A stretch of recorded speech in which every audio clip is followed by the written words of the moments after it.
নমস্কার। Team the Bong tales আজ নিয়ে হাজির হয়েছে শরদিন্দু বন্দ্যোপাধ্যায়ের লেখা গল্প বীর্য শুল্কা। শরদিন্দু বন্দ্যোপাধ্যায়ের জন্ম 1899 সালের 30শে মার্চ। কলকাতায় বিদ্যাসাগর কলেজে আইন নিয়ে পড়াশোনার পাশাপাশি চলতে থাকে তার সাহিত্য চর্চা। তার সৃষ্ট গোয়েন্দা চরিত্র ব্যোমকেশ বক্সী খুবই জনপ্রিয়। এছাড়াও তিনি আমাদের উপহার দিয়েছেন অজস্র গল্প, উপন্যাস, ঐতিহাসিক উপন্যাস। সাহিত্যে তার এই অবদানের জন্য তিনি রবীন্দ্র পুরস্কার, শরৎচন্দ্র স্মৃতি পুরস্কারে ভূষিত হয়েছেন। তার মৃত্যু হয় 1970 সালের 22শে সেপ্টেম্বর। আজকের গল্প বীর্য শুল্কা, পাঠে শুভ্র কমল ঘোষ, সূত্রধর আমি রমা।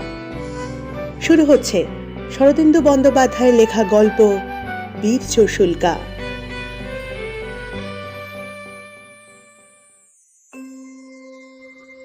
রাজকুমারী সুমিত্রার আর কিছুতেই বর পছন্দ হয় না। দেশ দেশান্তর থেকে রাজারা লিপি পাঠান রাজকন্যার পানি প্রার্থনা জানিয়ে, কিন্তু সে লিপি গ্রাহ্য হয় না। রাজদূত নিরাশ হয়ে ফিরে যায়। সুন্দরকান্তি রাজপুত্রেরা আসেন, রাজকন্যার প্রাসাদের সুমুখে ঘোড়ায় চড়ে ঘোরাঘুরিও করেন। তাদের কোমরে রত্নখচিত ঐশী ঝলমল করে, কিরিটের হীরা সূর্য কিরণে ঝকমক করে। কিন্তু কুমারী সুমিত্রার মন টলে না। তিনি সখীদের ডেকে বাতায়ন থেকে আঙুল দেখিয়ে বলেন, সখী, দেখ দেখ, কতগুলো মোমের পুতুল ঘোড়ায় চড়ে ঘুরে বেড়াচ্ছে। এই বলে কোকিল কণ্ঠে হেসে ওঠেন। রাজপুত্রেরা তার হাসি কথা সবই শুনতে পান। তাদের মুখ রাঙা হয়ে ওঠে। আচ্ছা, সূর্যের তাপে গলে যাচ্ছে না কেন এই আশ্চর্য? আর্যাবর্তময় দক্ষিণে অবন্তী রাজ্য থেকে পূর্বে কাশী কৌশল পর্যন্ত রাষ্ট্র হয়ে গেছে। তক্ষশিলার শক রাজকুমারী যেমন অপরূপ সুন্দরী, তেমনই গর্বিতা।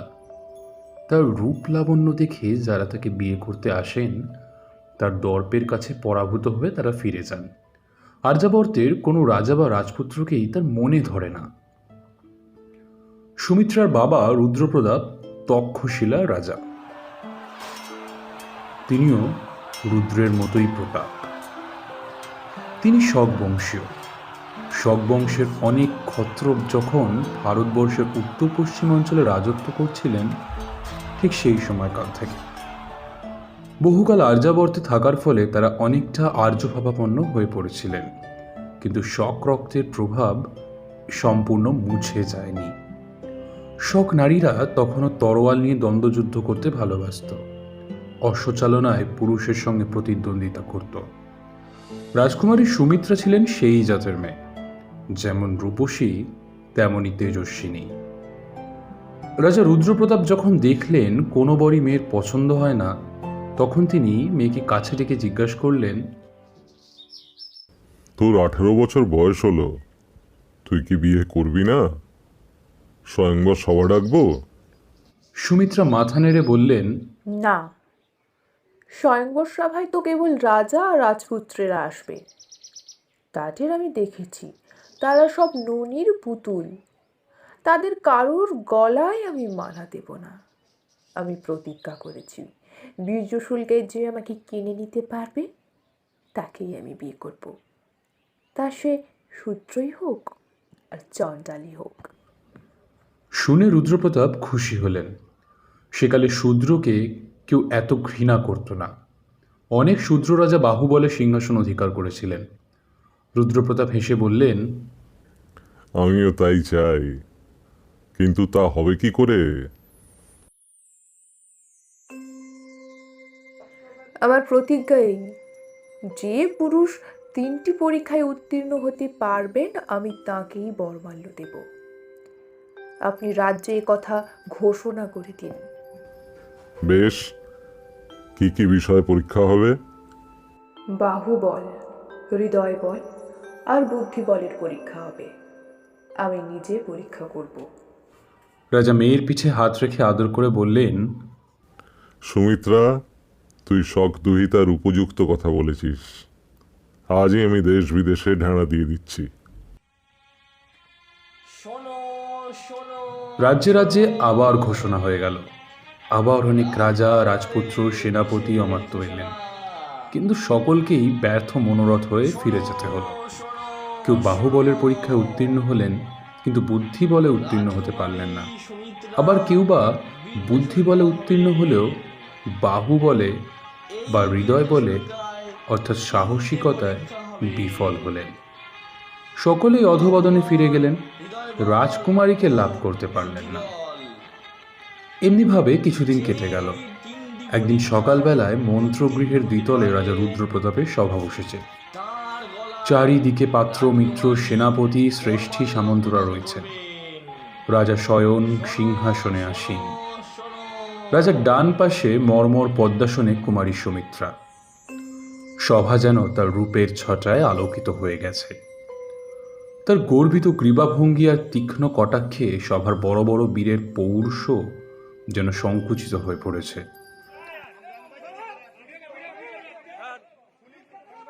সভার তরুণের কাছে প্রতিহার ভূমিতে হঠাৎ একটা গোলমাল শুনতে পেয়ে রাজা জিজ্ঞাসা করলেন, কিসের গন্ডগোল? মকরকেতু, দেখো তো।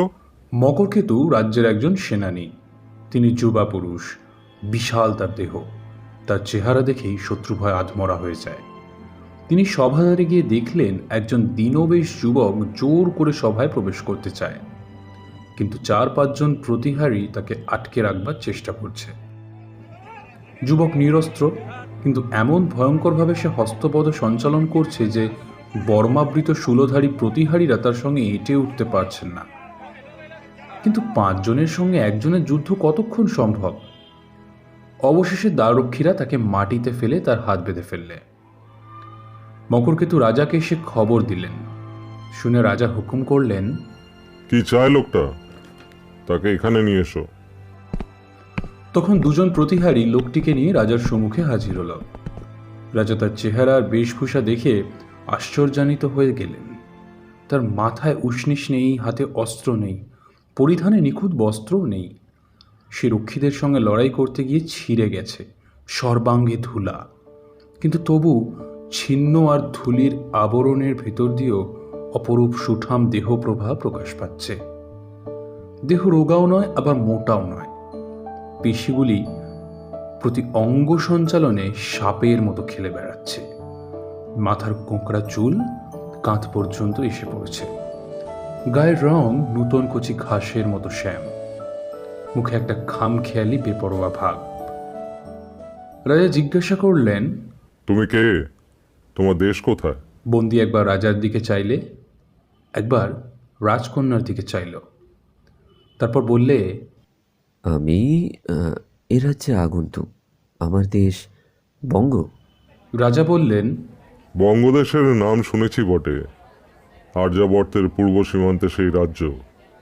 শুনেছি সে দেশের লোকেরা পাখির ভাষায় কথা বলে। মহারাজ ঠিক ধরেছেন। বঙ্গদেশের লোক কোকিলের ভাষায় কথা বলে। এত মধুর ভাষা পৃথিবীতে আর নেই। রাজা উত্তর শুনে ভারী আশ্চর্যান্বিত হলেন, একটু খুশিও হলেন। প্রতিহারীদের বললেন, বাঁধন খুলে দাও। বন্ধন মুক্ত হয়ে যখন সে সোজা হয়ে দাঁড়ালো, তখন সেই ছিন্নবেশ বিদেশি যুবার চেহারা দেখে কুমারী সুমিত্রার তীব্রোজ্জ্বল চোখ দুটি ক্ষণকালের জন্য নত হয়ে পড়ল। তিনি উত্তরীয়টি ভালো করে গায়ে জড়িয়ে নিলেন। রাজা বললেন, বিদেশি, তুমি বহু দূর থেকে এসেছ। তোমার বস্ত্র ছিন্ন দেখছি। তুমি কি অর্থ চাও? বিদেশি হাসল, বললে, না মহারাজ, আমি অর্থ চাই না। অর্থের আমার প্রয়োজন নেই। আমি অন্য এক মহার্ঘ রত্নের সন্ধানে এ রাজ্যে এসেছি। বিস্মিত রাজা জিজ্ঞাসা করলেন, তোমার নাম কি? পরিচয় কি? আমার নাম চণ্ড। আমি তালিবন শ্যাম সমুদ্র মেখলা বঙ্গভূমির একজন অজ্ঞ সন্তান। এইটুকুই আমার পরিচয় বলে ধরে নিতে পারেন। ভালো। এখন জোর করে আমার সভায় ঢুকতে চেয়েছিলে কেন? তার কারণ বলো। মহারাজ, আপনার রাজ্যে প্রবেশ করে শুনলাম যে কুমারী সুমিত্রা বীর্য শুল্কা হতে চান। তাই আমি নিজের বীর্যের পরীক্ষা নিয়ে তাকে লাভ করতে এসেছি। শুনে কুমারীর মুখ লাল হয়ে উঠল। মন তার ক্ষণকালের জন্য বিদেশীর প্রতি কোমল হয়েছিল, আবার যেন কঠিন হয়ে উঠল। একজন সামান্য লোক তাকে লাভ করবার দুরাশা রাখে। সঙ্গে সঙ্গেই তার মনে পড়ল যে ভারতবর্ষের সকল রাজ্য থেকেই রাজা বা রাজপুত্র তার পানি প্রার্থী হয়ে এসেছে, শুধু বঙ্গদেশ থেকে কেউ আসেনি। বঙ্গদেশের রাজপুত্ররা কি এতই দর্পিত যে নিজেরা না এসে একজন ভিক্ষুককে তার পানি প্রার্থী করে পাঠিয়েছে? অপমানে তার দু চোখ চলে উঠল। সভাসদরাও চণ্ডের এই অদ্ভুত স্পর্ধা দেখে মুহূর্তের জন্য স্তম্ভিত হয়ে গিয়েছিলেন। তারপর সকলের সমবেত অট্টহাস্যে সভা ভরে গেল। পাগলের প্রলাপ মহারাজ, পাগলের প্রলাপ। বঙ্গদেশে কোনো রাজা নেই নাকি বুড়ো রাজা? রাজা রুদ্রপ্রতাপ কিন্তু হাসলেন না। তিনি আরক্ত চোখে মকরকেতুকে আঙুল দেখিয়ে বললেন, এটাকে সভার বাইরে নিক্ষেপ করো। মকরকেতু সবচেয়ে বেশি জোরে হাসছিলেন।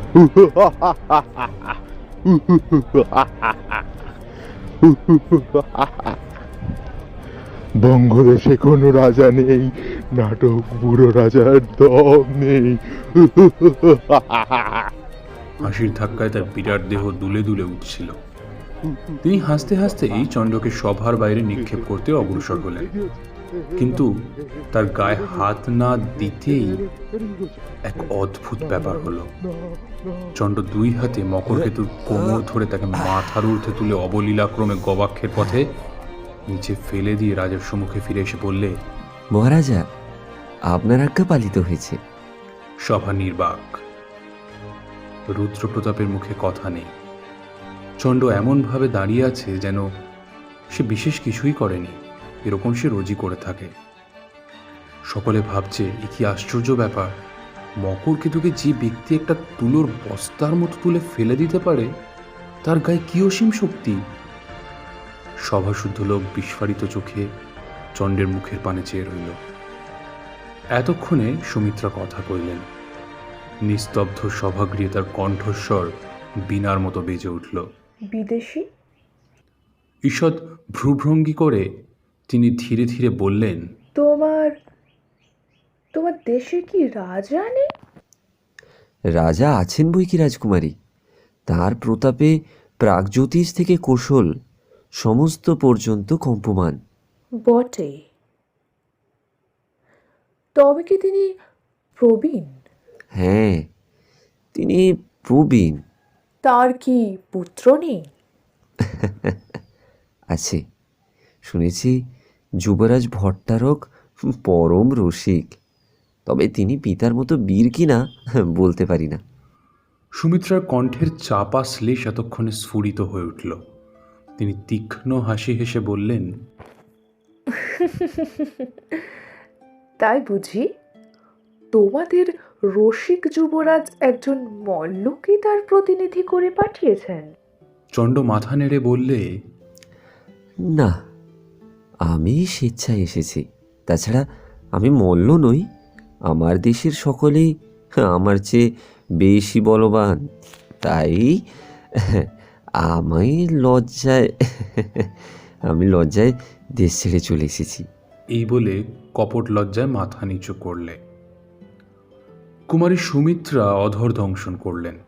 এই লোকটার সঙ্গে কথাতেও পারবার জো নেই। যে ব্যক্তি এইমাত্র মহাকায় মকরকেতুকে জানলা দিয়ে গলিয়ে ফেলে দিয়েছে, তার মুখে একথা পরিহাস ছাড়া আর কিছুই নয়। কুমারী অল্পকাল চিন্তা করে বললেন, ভালো, তুমি মল্ল হও বা না হও, ভার উত্তোলন করতে পারো বটে। আমি প্রতিজ্ঞা করেছি, 3টি পরীক্ষায় যে উত্তীর্ণ হতে পারবে তাকেই আমি বরমাল্য দেব, তা সে পামরি হোক আর চণ্ডালী হোক। কিন্তু ভার উত্তোলন করাই বাহুবলের প্রমাণ নয়। উষ্ট্রও কিন্তু ভার বহন করতে পারে। তুমি বাহুবলের আর কি প্রমাণ দিতে পারো? মানুষের যা সাধ্য আমিও তাই পারি। পারো? বেশ, আমার এই মুঠির মধ্যে একটি মুক্তা আছে। মুঠি খুলে মুক্তাটি নিতে পারবে? এই বলে সুমিত্রা মৃণালের মতো ডান হাতখানি বাড়িয়ে দিলেন। অনেক রাজপুত্রই রাজদুহিতার মুঠি খুলতে না পেরে লজ্জায় দেশ ছেড়ে পালিয়ে গিয়েছিলেন। চণ্ড তার সামনে গিয়ে দাঁড়ালো, ক্ষুব্ধ স্বরে বলল, রাজকুমারী, এ পুরুষের উপযুক্ত পরীক্ষা নয়। আমাকে অকারণ লজ্জা দিচ্ছেন কেন? এই বলে সে বাঁ হাতের দুটি আঙুল দিয়ে রাজকুমারীর মুঠির দুদিক চেপে ধরলে। রাজকুমারী একবার শিউরে উঠলেন। তারপর তার মুঠি আস্তে আস্তে খুলে গেল। মুক্তাটি হাত থেকে তুলে নিয়ে চণ্ড বললে, আজ থেকে এই মুক্তাটি আমার কর্ণের ভূষণ হলো। রাজকুমারীর মুখ বিবর্ণ হয়ে গেল। তিনি কিছুক্ষণ বিহ্বল চোখে নিজের পানে চেয়ে রইলেন। তারপর উঠে দাঁড়িয়ে অবরুদ্ধ স্বরে বললেন, প্রথম পরীক্ষায় তুমি উত্তীর্ণ হয়েছ। বাকি 2 পরীক্ষা আজ অপরাহ্নে হবে। এই বলে তিনি দ্রুত পদে সভা ছেড়ে চলে গেলেন। নিজের শয়ন ঘরে গিয়ে রাজকুমারী বিছানায় শুয়ে কাঁদতে লাগলেন। এমন লাঞ্ছনা তিনি জীবনে ভোগ করেননি। কোথাকার এক পরিচয়হীন অখ্যাত লোক এসে অবহেলা ভরে বাঁহাতে তার মুঠি খুলে দিলে। কি কঠিন তার আঙুল, যেন লোহা দিয়ে তৈরি। সেই আঙুল রাজকুমারীর মুঠি স্পর্শ করা মাত্র যেন অবশ হাত আপনিই খুলে গেল। কেন এমন হলো? ও কি ইন্দ্রজাল জানে? চোখ মুছে সুমিত্রা পালঙ্কে উঠে বসলেন। তার লুণ্ঠিত অভিমান আহত সর্পের মতো আবার ধীরে ধীরে মাথা তুলতে লাগলো। তিনি গালে হাত দিয়ে ভাবতে লাগলেন কি করে আর বাকি 2 পরীক্ষায় চণ্ডকে পরাস্ত করা যায়। বেলা 3য় প্রহরের দূর্য দামামা বাজবা মাত্র রাজ্যা আর রাজ্যের বড় বড় প্রবীণ অমাত্যেরা রাজ উদ্যানে সমবেত হলেন। রাজকুমারী বেনি দুলিয়ে ফুলের মালা গলায় নিয়ে নিজের প্রাসাদ থেকে নেমেও এলেন। চণ্ডও উপস্থিত। এখন আর তার ধূলিধূসর বেশনেই পরিধানে পট্ট বস্ত্র, লোহার বর্ম, হাতে ধনুস্বর। ডান কানে সেই মুক্তাটি বেলফুলের মতো কুড়িরভাবে দুলছে। রাজ উদ্যানটি প্রকাণ্ড, চারিদিকে উঁচু পাঁচিল দিয়ে ঘেরা। তাতে বড় বড় ফল ফুলের গাছ, আম্র, জম্বু, বকুল, পিয়াল, কদম্ব শোভা পায়। মাঝে মাঝে সরোবর, মাঝে মাঝে বুক পর্যন্ত উঁচু স্বচ্ছ স্ফটিকের দেওয়াল বাগানের পুষ্পিত অংশকে ঘিরে রেখেছে। চারিদিকে পোষা হরিণ, শশক, ময়ূর চড়ে বেড়াচ্ছে। একটি পাথরের বড় বেদির ওপর রাজার অমাত্যেরা আসন গ্রহণ করলেন। সুমিত্রা 2 সখীর সঙ্গে অদূরে আরেকটি বেদিতে বসলেন। চণ্ড দাঁড়িয়েই রইল। কুমারী একবার আয়ত উজ্জ্বল চোখ তুলে চণ্ডের দিকে চাইলেন। তারপর গ্রীবা হেলিয়ে একজন সখীকে ইঙ্গিত করলেন। সখীর হাতে একটা সোনার কলস ছিল। সে গিয়ে সে কলসটি স্ফটিকের দেওয়ালের পেছনে রেখে এলো। কুমারী তখন জিজ্ঞাসা করলেন, বিদেশি, তুমি তীর ছুঁড়তে জানো? মুখ টিপে হেসে চণ্ড বললে, ছেলেবেলায় শিখেছিলাম, ও অল্প স্বল্প জানি। ভালো, এবারে তোমার বুদ্ধি বলের পরীক্ষা হবে। স্ফটিকগুড়ের ওপারে ওই ঘর দেখতে পাচ্ছ? তুমি যেখানে দাঁড়িয়ে আছো সেইখান থেকে তীর দিয়ে ওই ঘট বিদ্ধ করতে হবে। যদি পারো বুঝবো তুমি কৌশলী বটে। রাজা এবং পারিষদেরা সকলেই অবাক হয়েছেন। এ কি অদ্ভুত পরীক্ষা! এই দিক থেকে ঘট বিদ্ধ করা কি সম্ভব কখনো? মাঝে 5 আঙুল পুরু স্ফটিকের দেওয়াল রয়েছে। সে দেওয়াল ভেদ করে তীর ছোড়া তো মানুষের সাধ্য নয়। চণ্ড বললে, এ কি মানুষের কাজ? এরকম লক্ষ্যভেদ যে দেবতাদেরও অসাধ্য। সুমিত্রা বিদ্রূপ স্বরে বললেন, তবে কি তুমি চেষ্টার আগেই পরাজয় স্বীকার করছো? চণ্ড বললে, না না না, আমি তা বলছি না। আমি বলছি যে আপনি মানুষের অসাধ্য কাজ দিয়ে আমাকে দেব পদবি দান করছেন। তবে কি তুমি পারবে বলে মনে হয়? পারা না পারা দৈবের অধীন। তবে এ পরীক্ষা বঙ্গীয় ধনুর্ধরের উপযুক্ত বটে। চণ্ড সযত্নে ধনুকে গুণ পড়ালে, ঈষৎ চমকার দিয়ে দেখলে গুণ ঠিক হয়েছে কিনা। তারপর আকাশের দিকে চেয়ে আস্তে আস্তে ধনুকে স্বর সংযোগ করলে। গাছের পাতা নড়ছে না, বাতাস স্থির। দর্শকেরাও চিত্রার্পিতের মতো বসে দেখছেন। চণ্ড ধীরে ধীরে ধনুক ঊর্ধ্বে তুললে, একবার সুবর্ণ ঘটের দিকে চেয়ে দেখলে, তারপর জ্যামুক্ত তীর সোজা আকাশের দিকে ছুটে চলল। তীর আতশবাজির মতো সোজা আকাশে উঠে পাখি নক্ষত্র বেগে নিচের দিকে মুখ করে নেমে আসতে লাগলো। দম করে একটা শব্দ হলো। সকলে মুগ্ধ হয়ে দেখলেন তীরটি সোনার কলসের গায়ে বিধে আছে। রাজকুমারী এতক্ষণ রুদ্ধশ্বাসে বসে দেখছিলেন। তার বুক থেকে একটি কম্পিত দীর্ঘশ্বাস বার হয়ে গেল। বুক দুরু দুরু করে কাঁপতে লাগলো। আশঙ্কায় কি আনন্দে বুঝতে পারলেন না। চণ্ডের কপালেও ঘাম দেখা গিয়েছিল। সে ঘাম মুছে জিজ্ঞাসা করলে, রাজকন্যা, আদেশ পালন করতে পেরেছে কি? রাজকন্যার গলা কেঁপে গেল। তিনি বললেন, পেরেছ। এবারে তোমার শেষ পরীক্ষা। এরই মধ্যে শেষ পরীক্ষা? আমার ইচ্ছা হচ্ছে সারা জীবন ধরে আপনার কাছে পরীক্ষা দিই। সুমিত্রার বুক আবার দুরু দুরু করে উঠল, কিন্তু তিনি নিজেকে সংযত করে বললেন, শেষ পরীক্ষায় আমি এই বনের মধ্যে উড়ে যাব। 10 গুনতে যতক্ষণ সময় লাগে ততক্ষণ পরে তুমি আমার পশ্চাৎ ধাবন করবে। তোমার হাতে একটা তীর আর একটা ধনুক থাকবে। তুমি যদি আমাকে স্পর্শ করতে পারো তাহলে তোমার জিত, আর আমি যদি ফিরে এসে এই বেদি স্পর্শ করতে পারি তাহলে তোমার হার। আমার গতি রোধ করবার জন্য তুমি অস্ত্র নিক্ষেপ করতে পারো, কিন্তু যদি আমার অঙ্গ থেকে 1 বিন্দু রক্ত বার হয় তাহলে তদ্দণ্ডেই তোমার প্রাণ যাবে। চণ্ড বললে, মানবী মৃগয়া আমার জীবনেই প্রথম। ভালো, তাই হোক।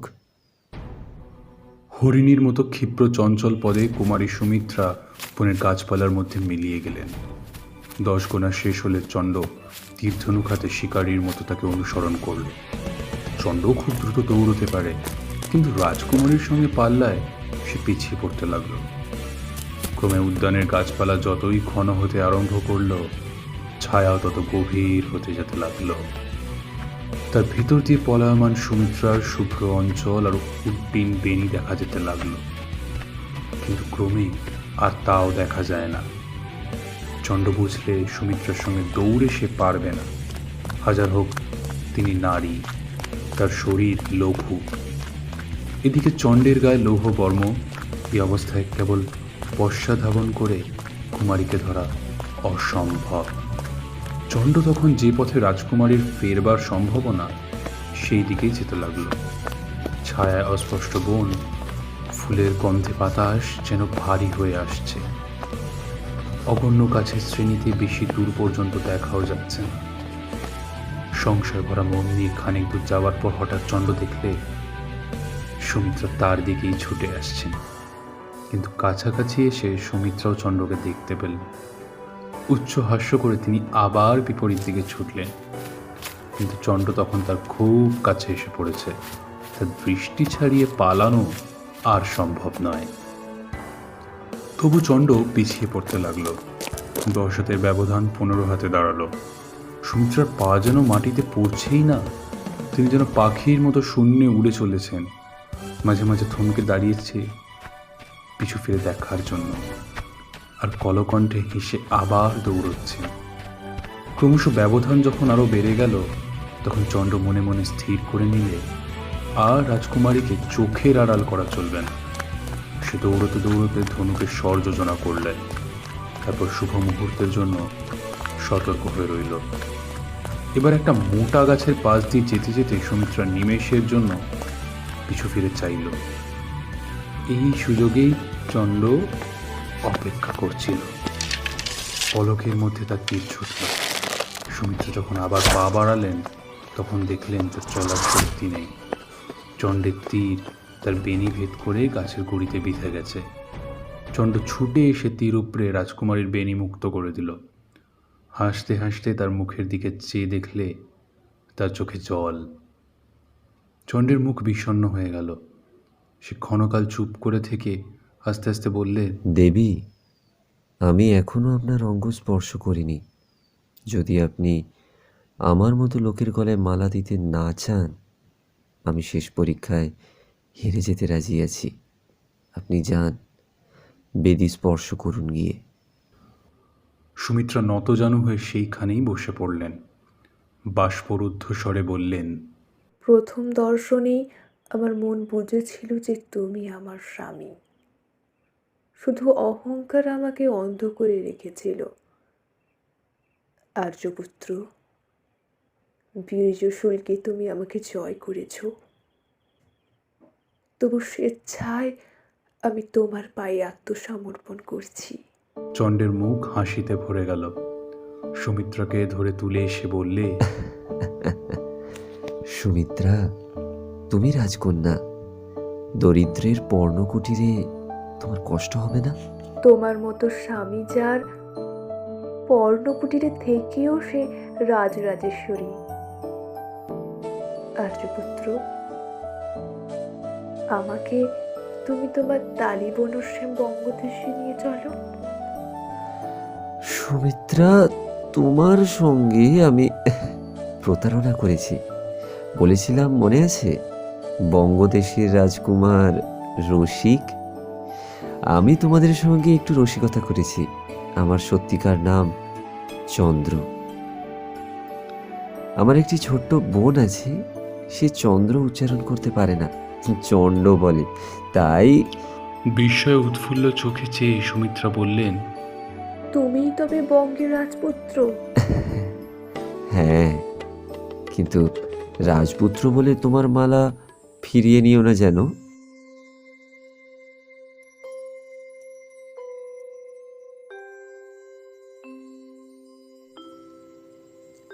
এতক্ষণ শুনছিলেন শরদিন্দু বন্দ্যোপাধ্যায় রচিত গল্প বীর্যশুল্কা। গল্প পাঠে শুভ্র কমল ঘোষ। রাজকুমারী সুমিত্রার চরিত্রে প্রিয়াঙ্কা। চন্দ্রের ভূমিকায় অয়ন। মহারাজ রুদ্রপ্রতাপের চরিত্রে শ্রী জয়দেব দত্ত। মকরকেতু রৌনক মুখার্জি। অন্যান্য চরিত্রে রৌনক, মৈনাক, অনিকেত। পোস্টার ডিজাইনে অয়ন। আবহ সঙ্গীত ও ধ্বনি পরিকল্পনায় অয়ন ও অনিকেত। গল্পের সূত্রধার আমি রমা। পর্ব পরিচালনা ও পরিকল্পনায় অনিকেত ও অয়ন। আগামী সপ্তাহে আরও একটি নতুন গল্প নিয়ে হাজির হবে দ্য বং টেলস।